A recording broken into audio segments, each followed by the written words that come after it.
ત્યારબાદ અલગ અલગ મૃતદેહો હતા. હવે તે પરિવારજનોને સોંપવાની શરૂઆત કરવામાં આવી છે અને 2 મૃતદેહ પરિવારજનોને સોંપાયા છે તે સમાચાર આવ્યા. અમદાવાદમાં નિકોલના દંપતીનું મોત થયું હતું. તેમના ડીએનએ સેમ્પલ મેચ થતા તે મૃતદેહ પરિવારને સોંપવામાં આવ્યા છે.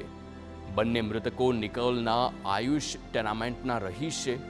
પોલીસ કાફલા દ્વારા એમ્બ્યુલન્સને એસ્કોર્ટ કરી લઈ જવામાં આવી છે. એડિશનલ કલેક્ટર કક્ષાના અધિકારીઓ પણ આ કાફલામાં જોડાયા છે અને એસ્કોર્ટ કરી આ એમ્બ્યુલન્સમાં બંનેના મૃતદેહને લઈ જવામાં આવ્યા. અમદાવાદના નિકોલમાં આયુષ ટેનામેન્ટમાં રહેતું દંપતી બાબુભાઈ હરિપરા અને વિમલાબેન લંડન જઈ રહ્યા હતા.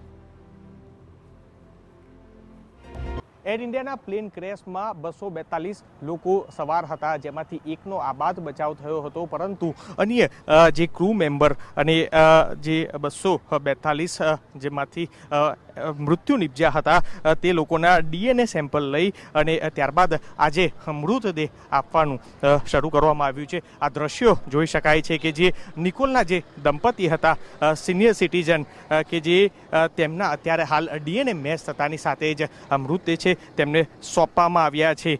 નિકોલના જે રહેવાસી છે આયુષ બંગલોમાં રહેતા હતા બાબુભાઈ હીરપરા અને વિમલાબેન હીરપરા, તેમના મૃતદેહ છે કે જે અત્યારે હાલ સોંપવામાં આવ્યા છે. આ જ રીતના જે ડીએનએ છે કે જે મેચ થતાની સાથે અત્યારે હાલ સિવિલ હોસ્પિટલ દ્વારા એક બાદ એક મૃતદેહ છે તે સોંપવામાં આવી રહ્યા છે. ત્યારે 230 જેટલા મુસાફરો જે સવાર હતા તેમાંથી લગભગ 5 થી 6 જેટલા ડીએનએ છે કે જે મેચ થતાની સાથે જ તેમને અત્યારે હાલ આપવામાં આવી રહ્યા છે. અને આ જ રીતના જેમ જેમ ડીએનએ સેમ્પલ મેચ થઈ રહ્યા છે તેમ મૃતદેહ છે તે સોંપવામાં આવી રહ્યા છે. કેમેરા પર્સન નિલેશ વાઘોરા સાથે મિહિર સોની, TV9 અમદાવાદ.